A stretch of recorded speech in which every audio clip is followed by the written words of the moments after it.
Hey, it's Captain Rusty Rivers coming to you once again.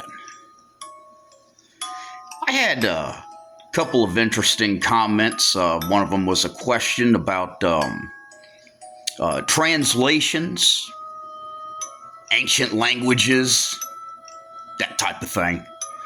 And I thought I'd just do something simple here, like this penny. This is one of our pennies, United States currency. On this penny, it's inscribed E pluribus unum. Now, that's ancient Latin.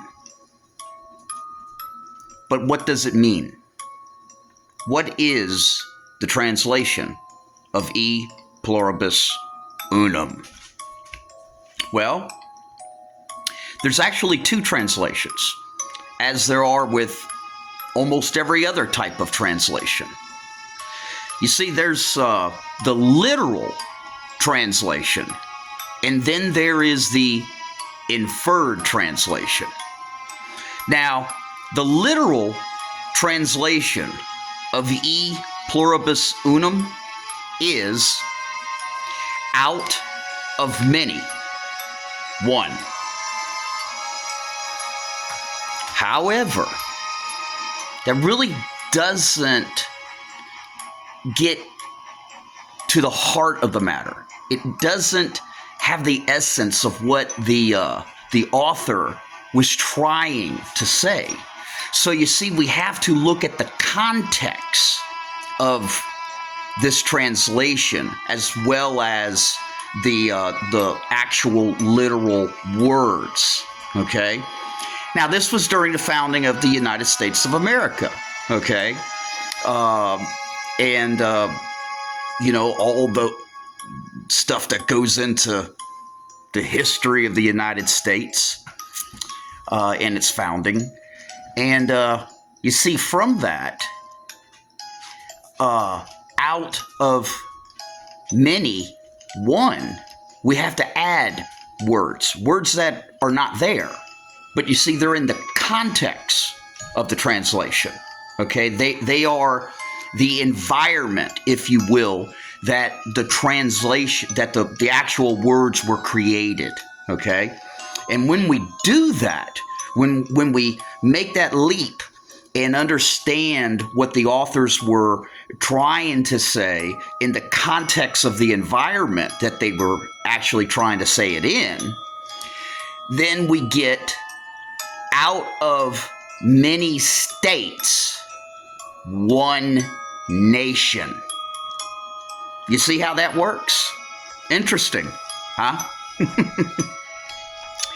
Well, that's the way that translations go. I remember my first Latin teacher used to have a saying, trying to read a translated work that was not in its original language was like trying to kiss a girl through a pillowcase. You just aren't getting the real thing. Translation is very important. Now, the English language is basically a Germanic language, okay? However, almost 3/4 of our vocabulary is ancient Latin and ancient Greek derived, all right? Speaking of ancient Latin and ancient Greek, you see, as opposed to English, English is like, it's an inflected language. Let me give you an example. I can say, I love my cell phone. Okay? The word love, keep that in mind. Then I could say, I love my spaghetti. Or I could say, I love my mama. Okay? Or I could say, I love my wife. Okay? Or I could say, ooh, I love my boat. Now, in each one of those cases, In English, we're using the same word, love, okay? But in the context of the sentence structure, the word love, it connotates a different meaning, a different definition, okay? Another example of English as kind of an inflected language is we could say the sentence, the boy saw the girl, okay?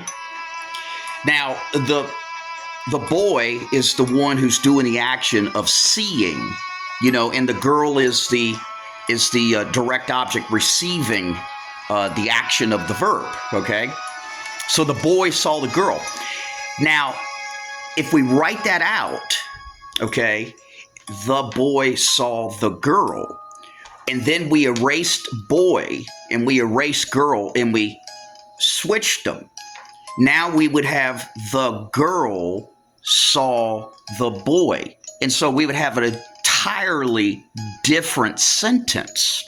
But you see, that doesn't happen in ancient Latin and ancient Greek, okay? Because they have declensions. Okay, like Latin has 5 declensions. Okay, I'll give you a good example. Like 5th declension Latin would be us, e, o, orum, is, as, is. There would be singular, and then there would be plural. Okay, so if I said like this sentence, omnia Gallia est dividende in tres partes. Okay. By the way, that's translated into English as saying all of Gaul has 3 parts. If I was to move any of those words in that sentence in ancient Latin, it would still mean the same thing. But you see, it doesn't in English. Okay? That's a major difference. And you need to keep that in mind when it comes to translations. So you see, depending upon the ending of the word, it's going to give us our gender. It's going to tell us if it's feminine or masculine. The ending's also going to tell us if it's singular or plural.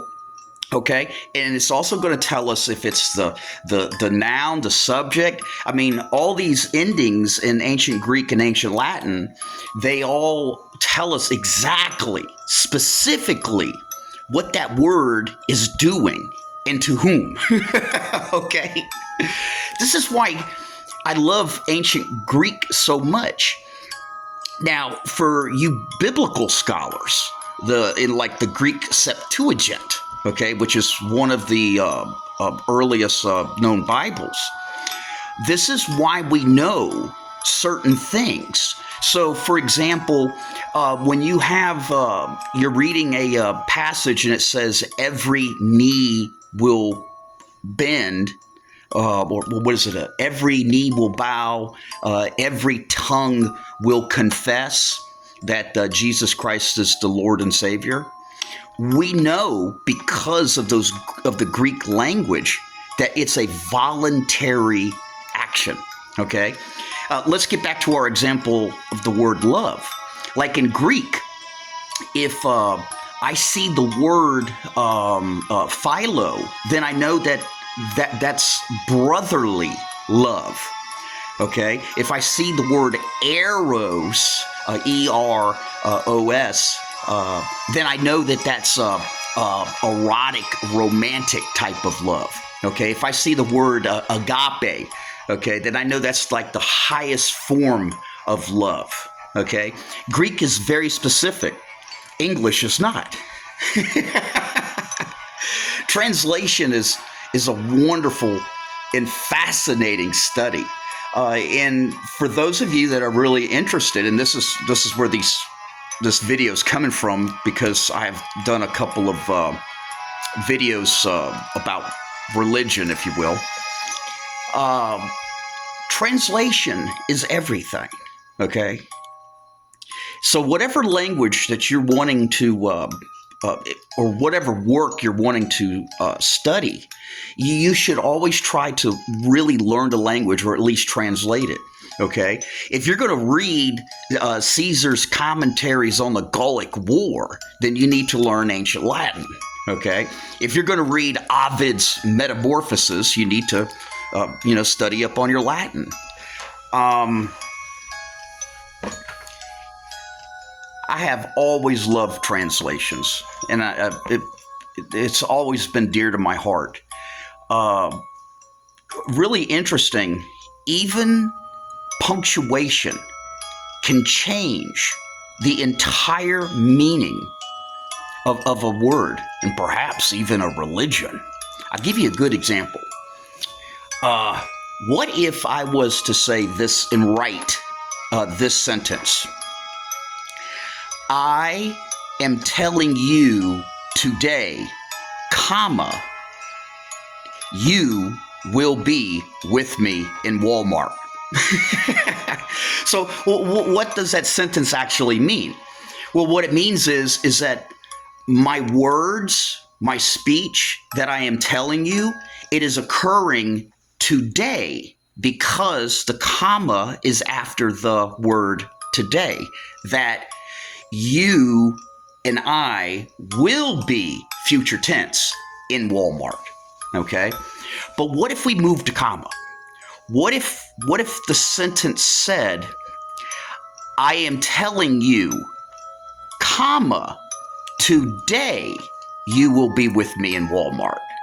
Well, then the sentence has totally changed in its meaning.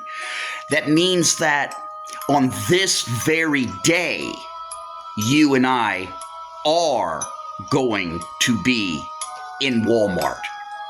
Huge difference.